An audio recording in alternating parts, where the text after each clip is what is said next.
Hemos estado en Filipenses en estas semanas, estos meses que hemos estado mirando esta carta. Voy a hacer algo aquí.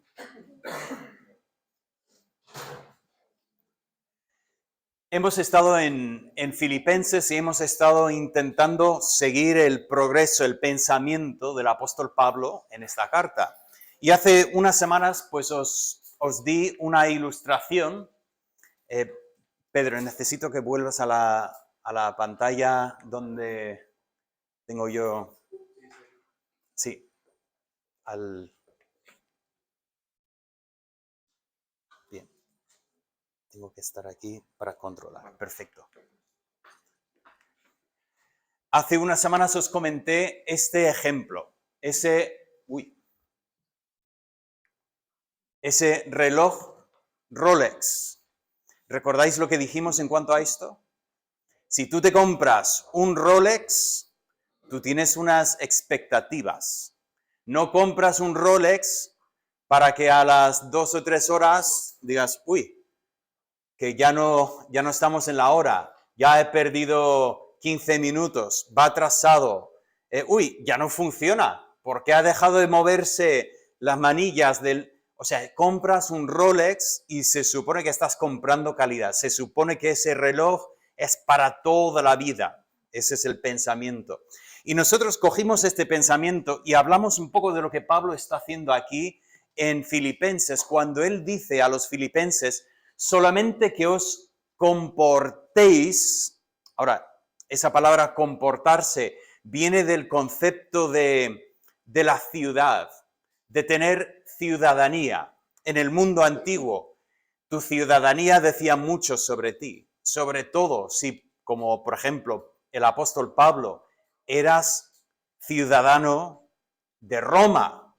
¿Recordáis la situación, no?, en que le cogieron preso y él dice, oye, una pregunta, ¿se puede azotar a un ciudadano romano sin tener un juicio?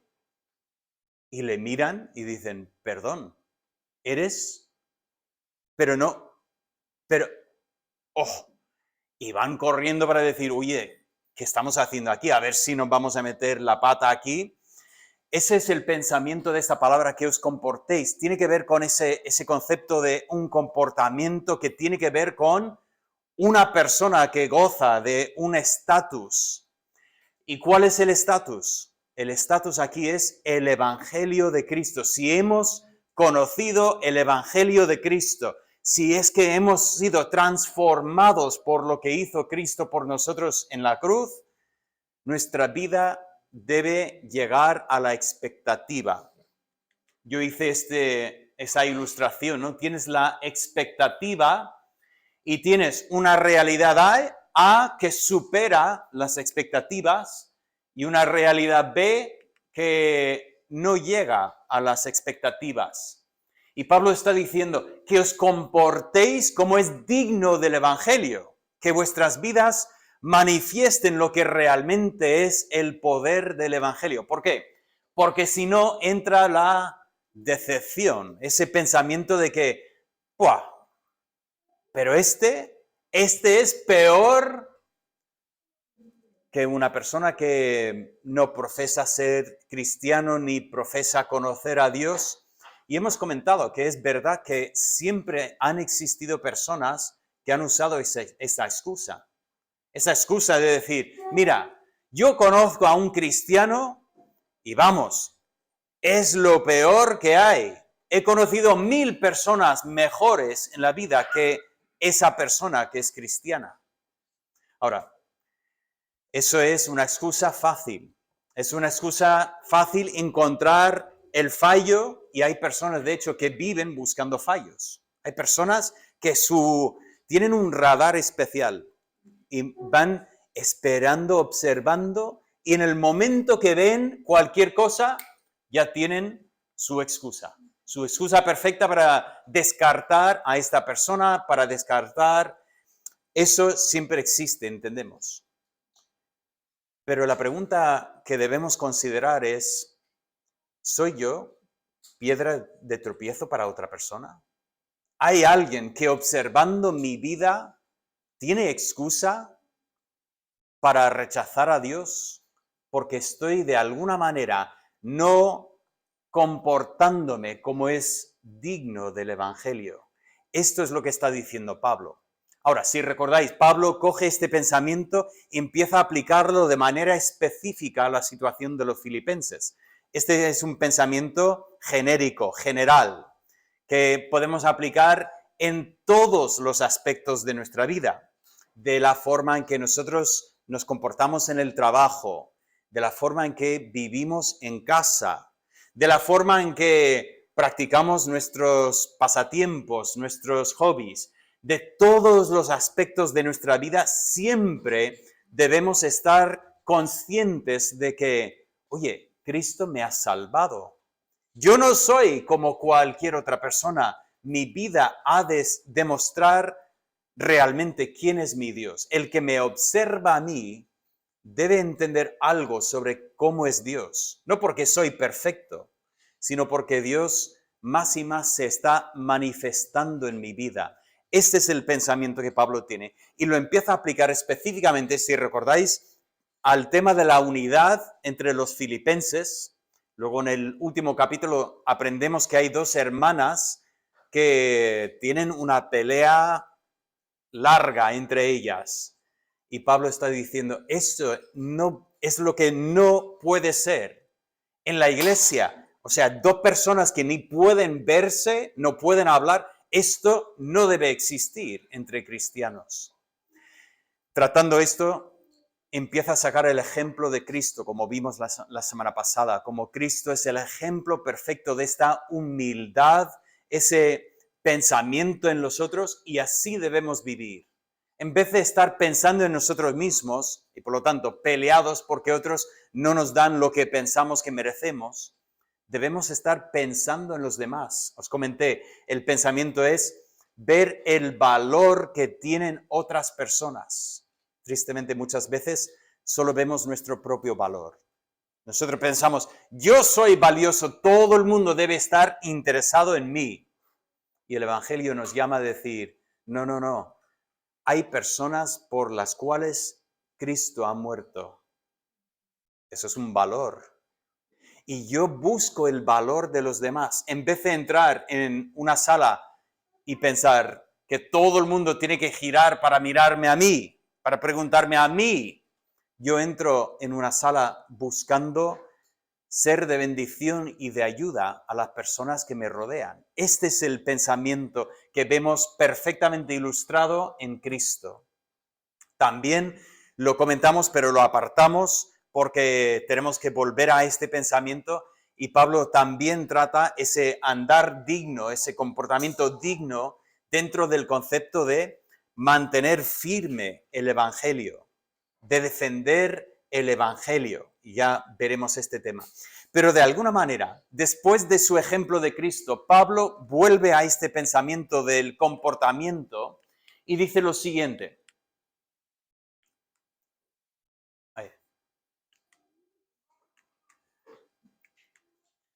Pues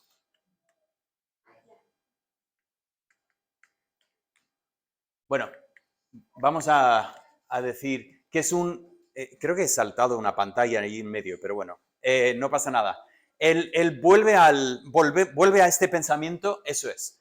Dice, no solamente que os comportéis como es digno del Evangelio, y luego salta adelante y vuelve al tema, dice, como siempre habéis obedecido, y luego dice, ocupaos en vuestra salvación. Ocupaos en vuestra salvación con temor y temblor, y finalmente añade el pensamiento de la voluntad de Dios. Ahora, Pablo lo que está haciendo aquí es volver al tema. ¿Qué significa eso de comportarse como es digno del Evangelio? Pues lo pone en otras palabras. En otras palabras es obedecer. Es hacer lo que Dios nos llama a hacer. Es obedecer la voluntad de Dios y específicamente lo pone en esta frase, ocupaos en vuestra salvación. Ocuparse, de estar activamente consciente y practicando lo que debemos estar haciendo. Eso no es un pensamiento de que, bueno, sí, cuando tuve 18 años, pues yo acepté a Cristo como mi Salvador. Ese no es el pensamiento aquí. El pensamiento es, yo hoy estoy ocupado en lo que es mi salvación. Estoy activamente consciente y pensando en lo que Dios quiere para mi vida hoy, en el proceso de la santificación. Y todo esto me lleva a querer hablar en esta mañana del tema de la obediencia. Bien, la obediencia es un concepto interesante y quería ilustrar esto con un pensamiento. A ver, obediencia a primera vista parece un concepto muy simple, ¿no? Incluso si lo buscamos en el diccionario, los diccionarios suelen decir algo como hacer lo que uno te manda hacer. Esto es obediencia, ¿vale? Puede haber una variación de la forma que se expresa, pero normalmente va en esta dirección. Ahora, quiero que me ayudéis un poco, ¿vale? Sobre todo niños, ¿vale? Miradme un momento porque me tenéis que ayudar. Vamos a imaginar, por un momento, que tu madre, tu padre, te dice, quiero que recojas tu habitación. ¿Esto ha ocurrido alguna vez? Sí, alguna vez sí. Vale. Es diario. Mira. Sí. Vale, te dice, quiero que recojas tu habitación. Ahora, pregunto, ¿es obediencia si haces lo siguiente?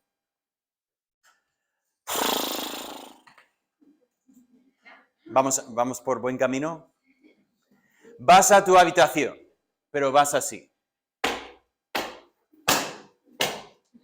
Y llegas a tu habitación y coges la puerta y haces ¡pum! ¿Qué tal voy? ¿Obedeciendo? Luego empiezo a coger los juguetes que están en el suelo y los tiro hacia el armario. ¡Pum! Y voy, y cuando termino, y al suelo, por lo menos se ve el suelo, algo. Después vuelvo y me siento en el sofá y digo, pregunto, ¿he obedecido? ¿Qué me decís? A ver, ¿así o así? Y sobre todo ¿esto qué es?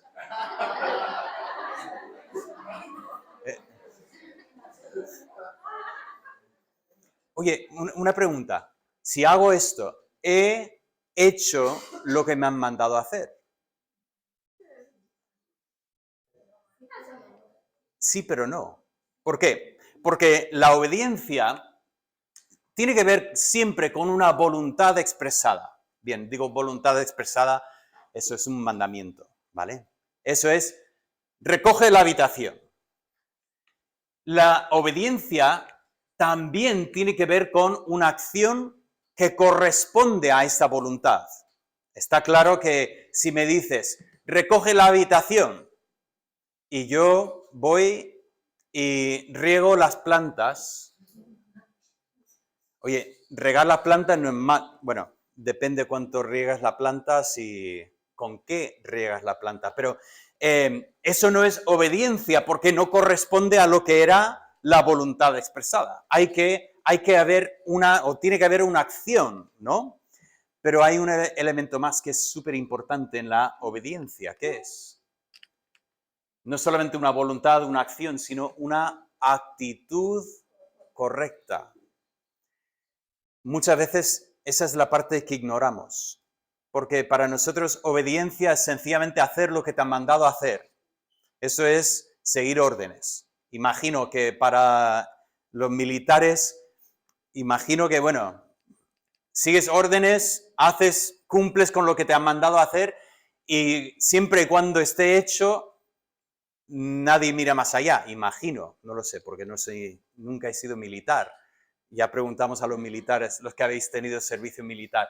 Pero, oye, sobre todo en los contextos de la casa, la actitud es sumamente importante. No es importante la acción, lo más importante es la actitud. Y estoy hablando de esto porque Pablo trae esa imagen de la obediencia aquí y habla de este comportamiento, pero lo pone en el contexto de obedecer. Y por lo tanto, empieza con este punto de la actitud. Vamos a mirarlo juntos. Él empieza aquí con esta actitud diciendo a los filipenses, quiero que obedezcáis. Dice, pero un momento, no tanto porque estoy presente o que no estoy presente. O sea, ¿qué está diciendo Pablo aquí? Realmente Pablo está diciendo, no tiene tanto que ver conmigo, no soy yo. O sea, no es que quiero que hagáis cosas y si estoy yo mirando, pues lo hacéis. Y si no estoy mirando, entonces no lo hacéis hasta que entre yo y luego todo el mundo se ocupa en lo que se está haciendo. Siempre como profesor, esto es algo que me encanta hacer. Mando a los estudiantes a hacer algo en grupos y siempre que yo estoy arriba, detrás de la mesa, yo noto que hay mucha actividad, se oye mucho. Pero lo curioso es que tengo el oído todavía que noto a distancia. No están haciendo lo que les mandé a hacer. Sobre todo porque se nota que están hablando en castellano en vez de inglés. Sobre todo se nota así. Pero es curioso porque siempre bajo y me acerco a los estudiantes. Y en el momento que me acerco, ¿qué pasa? Un milagro. Un milagro. Que los escuchas, están, hombre, pues yo, sinceramente, yo... Y de repente, esa sensación que tienen los estudiantes que el profesor se acerca y dice, yes, well, I think that... y cambiará el inglés. Qué magia, ¿no? Ojalá que pudiera repartirme en 20 personas y así mis estudiantes todos hablarían en inglés en todo momento. Pero Pablo dice, eso no se trata de mi presencia o de mi ausencia. O sea, tanto si estoy o si no estoy, debéis hacer esto, pero realmente no por mí. Realmente a dónde va Pablo con esto es el pensamiento de Dios. He puesto esto bajo la figura de el respeto y la sumisión a Dios. Pablo dice aquí, ocupaos en vuestra salvación, y luego usa dos palabras, con temor y temblor. Ahora, quizás a primera vista leemos temor y temblor y lo que imaginamos es una película de miedo, la persona que sus piernas empiezan a temblar y que no puede moverse, pero eso no es el concepto bíblico. El concepto bíblico del temor y el temblor es ese reconocimiento de superioridad de Dios. Sabes que Dios no es nuestro colega. Dios no es, pues, el amiguete que nosotros tenemos por ahí. Dios es Dios. Y debemos tener una sensación de que Dios es mucho más poderoso que yo. Dios merece toda mi atención. Soy consciente de quién es Dios. Es triste en nuestra sociedad que mucha gente no conoce nada del temor de Dios. Para ellos Dios es una broma, es una risa, Dios. Y qué curioso, ¿no? Que en nuestra sociedad coger el nombre de Dios y utilizarlo en un momento de sorpresa, en un momento de algo desagradable. ¿Por qué? ¿Por qué cogerías a Dios y lo pondrías en este contexto? Alguien está allí con un martillo y de repente hace ¡boom! Y se da en el dedo gordo y ¿qué dice? Fíjate que no dice el nombre del presidente del país, no dice el alcalde, no dice es que empieza, ¡Dios! ¡Wow! ¡Wow! Empieza a utilizar palabras relacionadas con Dios. Eso no es el temor de Dios.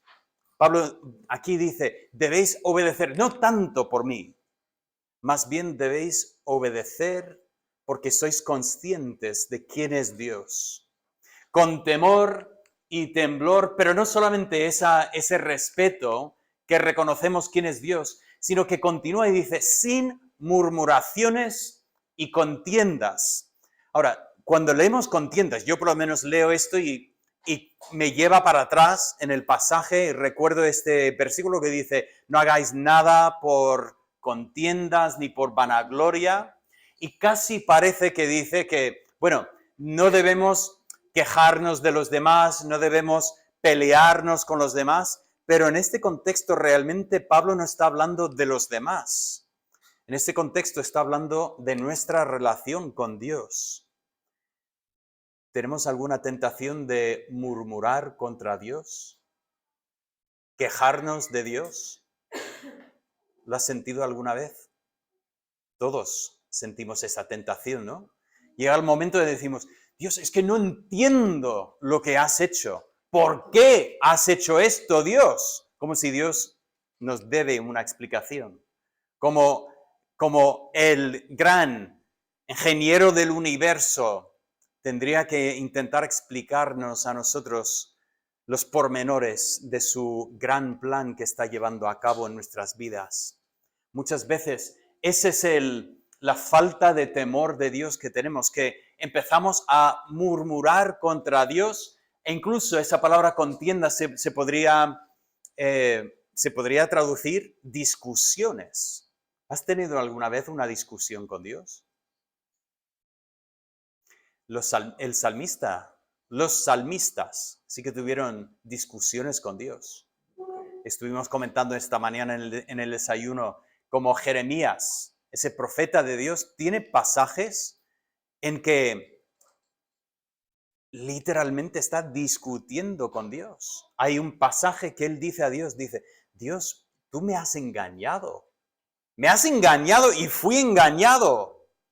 Ahora, eso es muy fuerte decirlo, porque decimos, eso no puede ser bueno, eso no es bueno. Pues os digo una cosa, mirad cómo van estos pasajes bíblicos y mirad cómo terminan. Porque efectivamente sería mejor no quejarnos de Dios, sería mejor no discutir con Dios. Pero la verdad es que cuando estamos en un momento difícil, hacemos bien en ser honestos con Dios. Y hacemos bien en decir, Dios, yo no entiendo lo que está pasando. Estoy luchando, pero cuidado, llevémoslo al punto siguiente. Ayúdame a confiar en ti. Ayúdame a poder obedecerte en tu voluntad, aunque yo no entienda lo que está pasando. Y ese es el contexto que Pablo está tratando.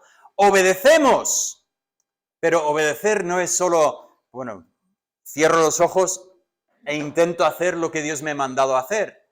Obedecer tiene que ver con la actitud, y la actitud es buscar esta reverencia y esta sumisión a Dios que dice, yo no voy a pelearme con Dios. Yo voy a intentar obedecer al Señor y dejar que Él controle, dejar que Él mande en mi vida. Y sabes que Dios es un experto. Las cosas que nosotros decimos es que Dios se ha equivocado. Es que Dios, no. Es que Dios se ha equivocado porque esto no puede ser. Recuerdo una persona que me decía eso, decía, David, Dios se equivocó. Y es muy difícil porque es fuerte decir eso, ¿no? Y esa persona estaba convencida de que Dios se había equivocado. Pero lo curioso es que creo que pasó una semana, ni fue mucho tiempo. Pasó una semana y me dijo, ¿sabes qué? Si no hubiera ocurrido tal como ocurrió, mi vida sería un desastre ahora. Y le dije, o sea, ¿estás diciendo que Dios no se equivocó? Dice, supongo. Nos es fácil quejarnos de Dios, pero la verdad es que cuando dejamos tiempo a Dios y dejamos que Dios obre conforme a su voluntad, vemos que Dios no se equivoca y nosotros vemos que Dios sí que está cumpliendo su plan. Empecemos aquí en este punto de la actitud y qué importante es que busquemos esta obediencia que sale de un corazón de reverencia y un corazón de sumisión ante Dios. Pero ¿qué más nos dice de esta obediencia? Pues continuamos con la motivación.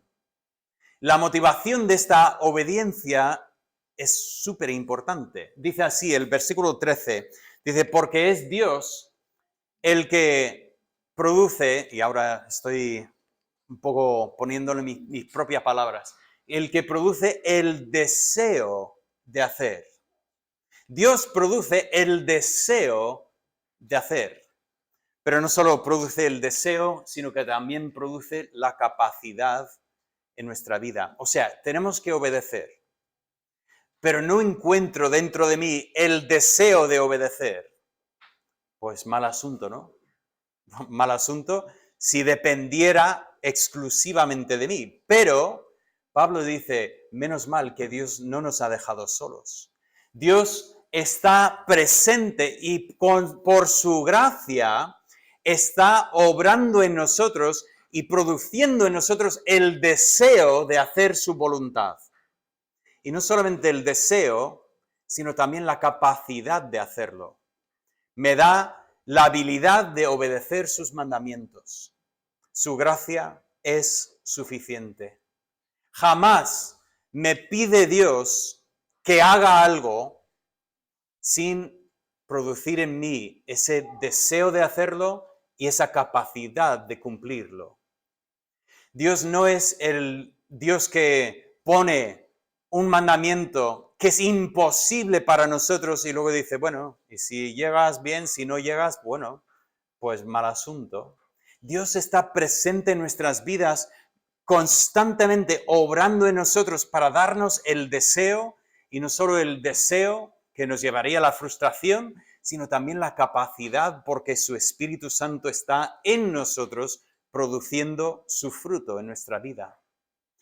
Me encanta este pensamiento porque vemos a un Dios que es presente con su creación.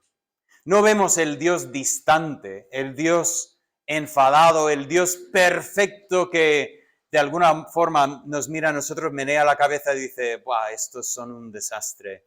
A ver si alguno va a llegar a hacer algo. No, es un Dios que dice, yo todo lo que pido, estoy allí para ayudarte a hacerlo. Quiero ver en tu vida ese fruto espiritual, por lo tanto, envío mi Espíritu Santo para estar en ti, para obrar en ti. La gracia de Dios está, pero luego está el instrumento de Dios. ¿Cómo es que Dios hace esto? El versículo 16, para mí es quizás el versículo más importante en todo este texto. Dice el versículo 6, asidos de la palabra de vida. Esa pequeña frase es la clave de todo este pasaje que estamos viendo hoy. Asidos de la palabra de vida. Empiezo primeramente con la parte, la palabra de vida. ¿Qué es la palabra de vida? La palabra de vida obviamente hace referencia a esto, a lo que Dios nos ha comunicado. Es una palabra viva, es una palabra que no son palabras muertas en la página.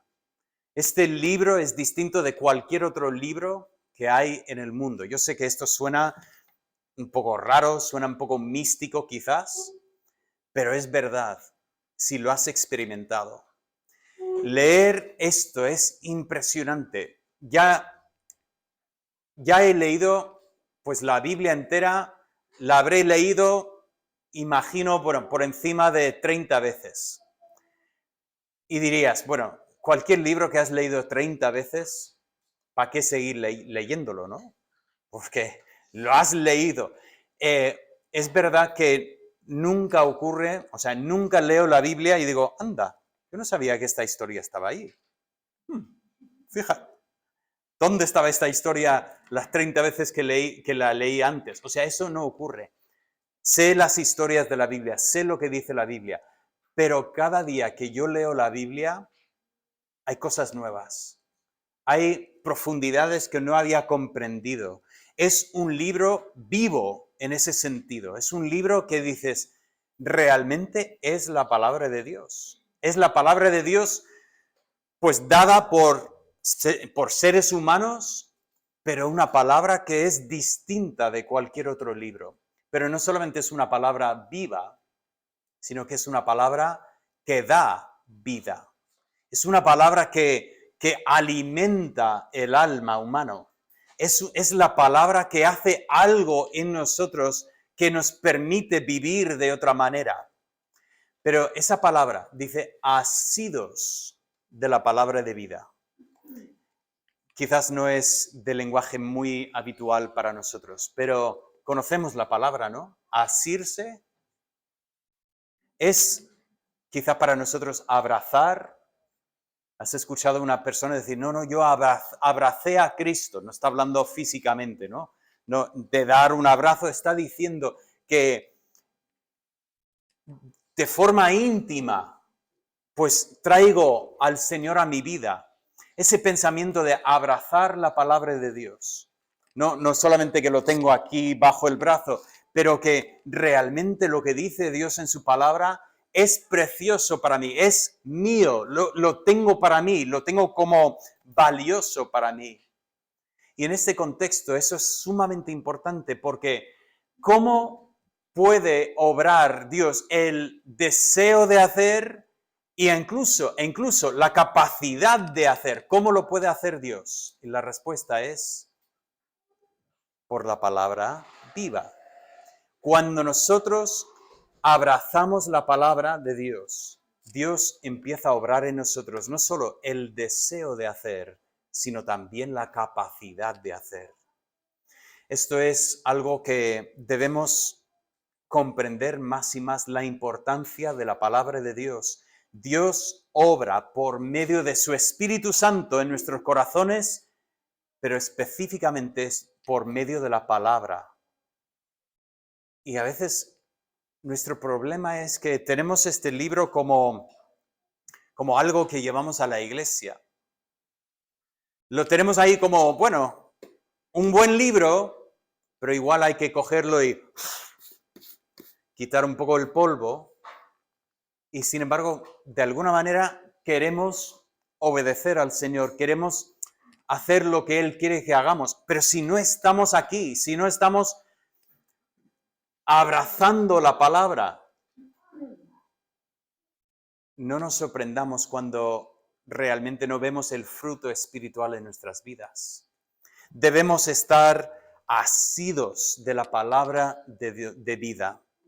Continuando con el pensamiento, no solamente tenemos la motivación, sino pasamos a lo que es el resultado. El resultado de la obediencia, ¿cuál es? ¿Cuál será el resultado de la obediencia en nuestras vidas? Si es que efectivamente nos estamos comportando como es digno del Evangelio, estamos obedeciendo a Dios, estamos ocupados en nuestra salvación. El resultado será, en primer lugar, una transformación en nuestras vidas. Una transformación en que empezamos a actuar de verdad como hijos de Dios.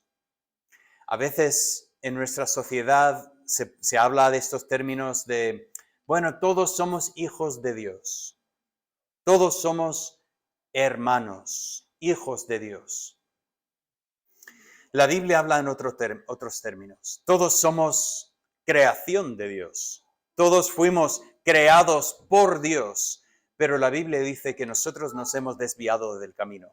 Nosotros nos hemos rebelado, nosotros nos hemos ido de casa, nosotros hemos cambiado nuestro nombre porque nosotros no queríamos nada que ver con nuestro padre, con nuestra casa paternal. Y nosotros nos hemos desviado. Nos dice en Isaías que todos somos como ovejas. Nos hemos descarriado, nos hemos perdido y hemos llegado al punto en que no hay ninguna esperanza para nosotros. No es que digamos, pues yo creo que voy a volver. Es que no sabemos el camino para volver.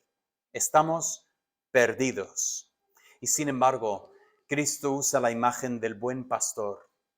El buen pastor que contando sus ovejas llega al final del día y llegan 99 que meten el redil y dice, me falta una.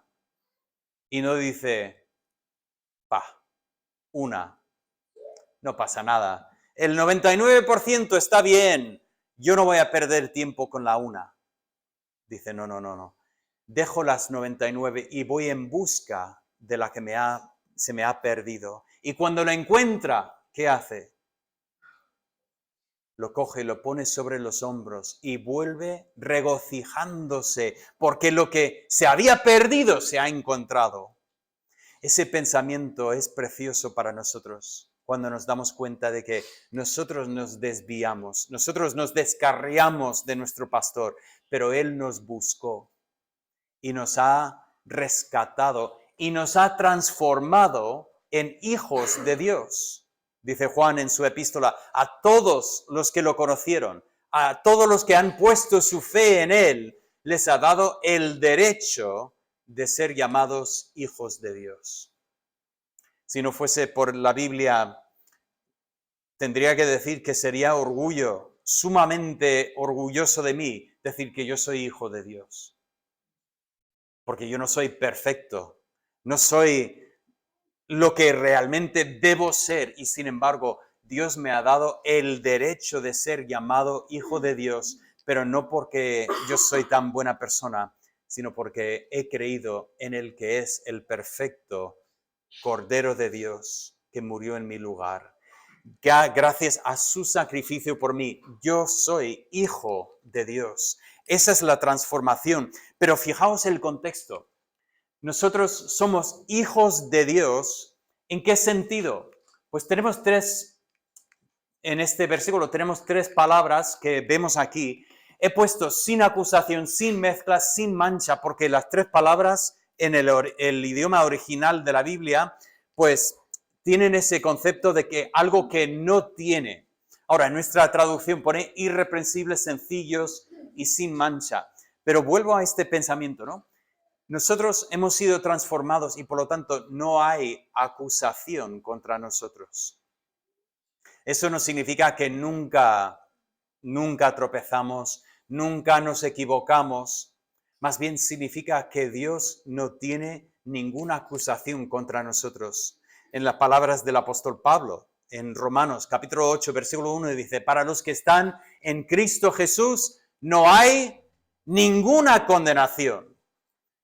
¿Por qué? ¿Cómo podría ser eso? Si yo soy pecador, ¿cómo es que no me queda acusación? La respuesta es que Cristo fue acusado en mi lugar.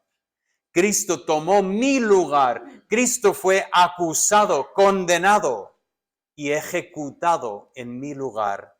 La ira de Dios estuvo sobre él para que yo pueda gozar la paz con Dios. Ese pensamiento, un hijo de Dios sin acusación, un hijo de Dios sencillo, sin mezcla.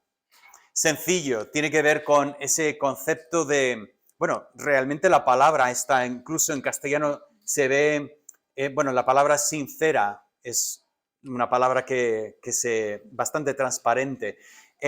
Sobre todo entiendo en las vasijas de barro, muchas veces había un fallo en la vasija y lo que ponían cera en ese fallo para dejarlo bien, para que no aparentara que tuviera fallo. Y para el que compraba, pues mira, parecía una vasija perfecta. Lo que pasa es que no era perfecta, ya tenía ese fallo. Y le ponían cera ahí para disimular. Lo que pasaba es que cuando ponías algo caliente, mal asunto en cuanto a la cera, pero ese es el mismo concepto aquí que es sencillo, ese pensamiento de que es lo que realmente aparenta ser. No es una mezcla de dos cosas, realmente es íntegro, es lo que debe ser. Y así Dios nos ha hecho en Cristo. Dios no nos ha hecho para que seamos una mezcla. Hay personas que intentan vivir así, intentan vivir el domingo con un pie en la iglesia y el lunes un pie en el mundo. Y piensan que de alguna forma van a poder ir por la vida así. Ya tienen su vida en el mundo y ya son cómodos aquí, pero luego el domingo intentan estar aquí. Lo que pasa es que esto va así. Y en el momento que dice, me lo llevo bien, espera. Ahora, no voy a ilustrar eso. Si alguien estaba pensando a ver si el pastor es flexible, os digo de antemano que no soy flexible para nada y si intento hacer eso más allá, me rompo, pero sería una ilustración bastante buena. porque así ha ocurrido siempre con todo el mundo que lo ha intentado hacer. Intentar vivir con un pie en los dos sitios, al final te rompe. Y Dios dice, no, no, tú eres mi hijo. Quiero que tú goces de una relación conmigo. No quiero que vayas por ahí intentando llevar una doble vida. La Biblia usa el lenguaje muy fuerte en cuanto a esto. Dice Santiago, adúlteros. ¿No sabéis que la amistad con el mundo es enemistad contra Dios? Eso no significa que no podamos vivir en este mundo. Tenemos que vivir en este mundo. Pero vivimos en este mundo, como nos dice aquí, con un testimonio. Dios nos ha transformado y por lo tanto tenemos un testimonio. Vivimos en medio de una generación maligna y perversa. La palabra maligna tiene que ver con algo torcido. Todos nuestros hijos nos han dicho en algún momento que, bueno, todos tenían un poco de escoliosis. ¿Qué es eso? Significa que la espalda está un poco torcida. Ahora, gracias a Dios, no era una situación muy seria y pues los iban dando ejercicios para fortalecerse y tal, pero realmente viene de ahí esa palabra escoliosis, un poco torcido, un poco fuera de línea. Así es nuestra generación. Es una generación torcida, un mundo torcido y perversa. Es triste ver lo que está pasando en nuestro mundo. Es triste que hemos pasado por situaciones que dices, es imposible que nuestro mundo piense así. Es imposible que nuestro mundo diga, pues mira, yo tengo derecho a hacer con mi cuerpo lo que quiera hacer con mi cuerpo, por lo tanto, puedo abortar cuando yo quiera. Y dices, pero un momento, no estás hablando de tu cuerpo, estás hablando de un cuerpo dentro de tu cuerpo. ¿Qué derecho tenemos para decidir que ese cuerpo que está dentro no merece vivir, no debe vivir? Ese es un pensamiento torcido, es un pensamiento perverso.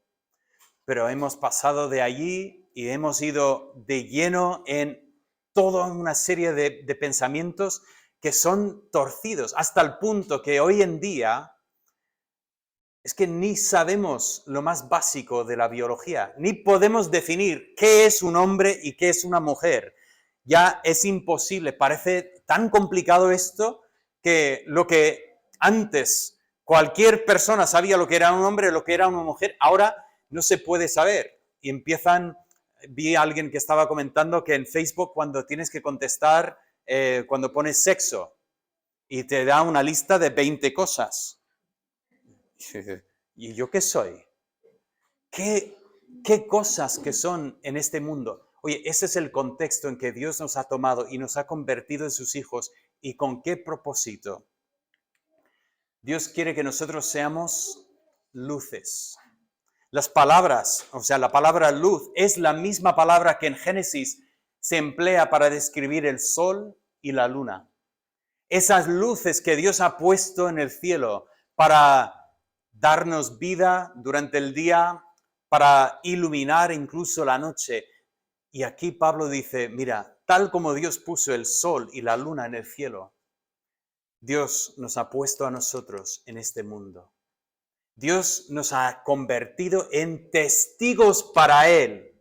Nos ha transformado y nos ha dado una misión, que es ser un testigo en este mundo. Y es por eso que es tan importante que nosotros nos ocupemos en nuestra salvación, que nosotros permitamos que el Evangelio tenga su efecto en nuestra vida, para que nosotros podamos ser luces para Dios. Pero no solamente habla de la transformación.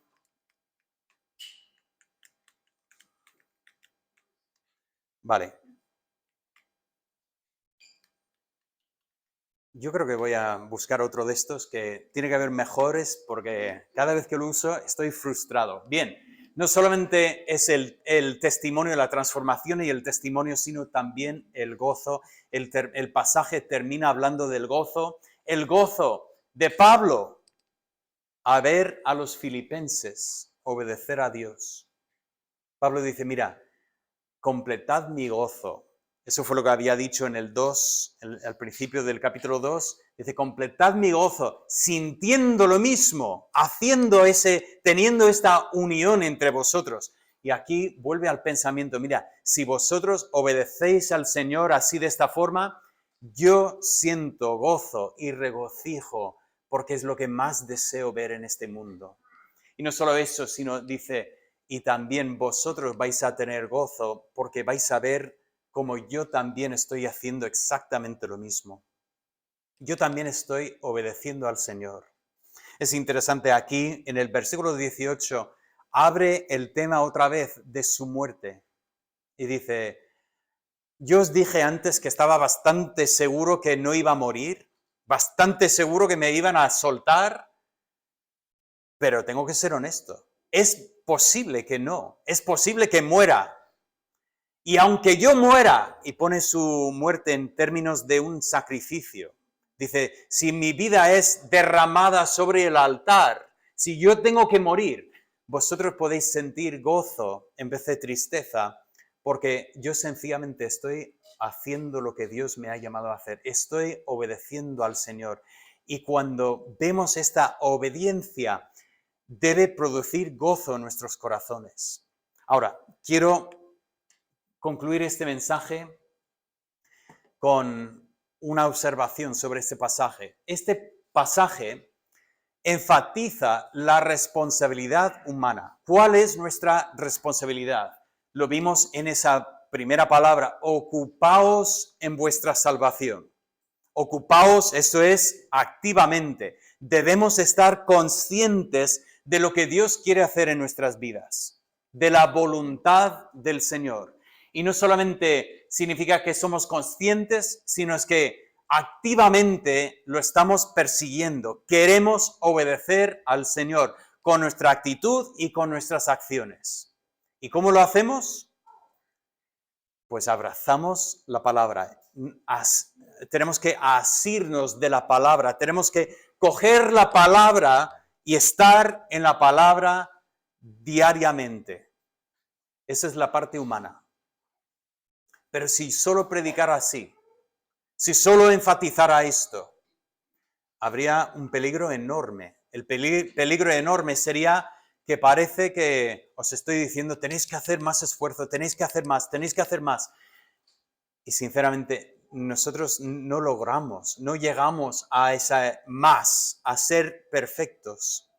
Pero a la vez que este pasaje habla de la responsabilidad humana, no nos permite perder de vista en ningún momento la soberanía divina.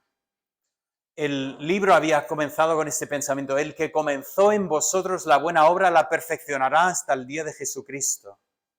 Qué bonito este pensamiento de Dios que comienza una buena obra en nuestros corazones y luego no se retira y dice, bueno, a ver lo que puedes hacer con esto. No, no, no. Dios está perfeccionando la obra y no se echa para atrás. Nunca dice, uy, me está saliendo un poco torcido esto, pues mejor abandonar ahora. No, no. Dios que comenzó va a terminar. Pero en este pasaje volvemos al versículo 13, donde dice, porque Dios es el que en vosotros produce así el querer como el hacer. Dios está ahí diciendo, no solamente he iniciado una obra, no solamente os digo que lo voy a terminar en algún momento, constantemente estoy trabajando para producir en ti el deseo de obedecer, incluso la capacidad de obedecer. Y entonces, esto es un pensamiento para nosotros en nuestra vida diaria. ¿Qué vamos a hacer mañana, por ejemplo? ¿Qué vamos a hacer? Y dice, David, yo tengo un día, ni puedes imaginar todo lo que tengo que hacer mañana. Bien, bien, fantástico. En todo lo que vas a hacer, ¿qué vas a hacer? Pues vas a buscar tiempo para asirte de la palabra. Dices, David, yo no tengo tiempo por la mañana para leer. Sí, sí, todos tenemos tiempo por la mañana para leer. Busca tiempo por la mañana. No tiene que ser 2 horas, ni tiene que ser 1 hora. Oye, si realmente no tuvieras más tiempo, coge 10 minutos. 20 minutos, coge un tiempo, lee y luego haz lo siguiente. Coge algo de tu lectura, apúntalo en una tarjeta si tienes que hacerlo, en el móvil, en lo que sea, y durante el día, cuando tengas estos huecos, vale, dice David, yo no tengo huecos, todos vamos al aseo en algún momento, ¿vale? En un hueco así, para y pregúntate, ¿qué es lo que he leído esta mañana? ¿Qué fue lo que yo vi en la palabra en esta mañana? ¿Qué fue lo que yo estaba anotando en la palabra? Y repasa, revisa a lo largo del día esto. ¿Sabes lo que vas a estar haciendo?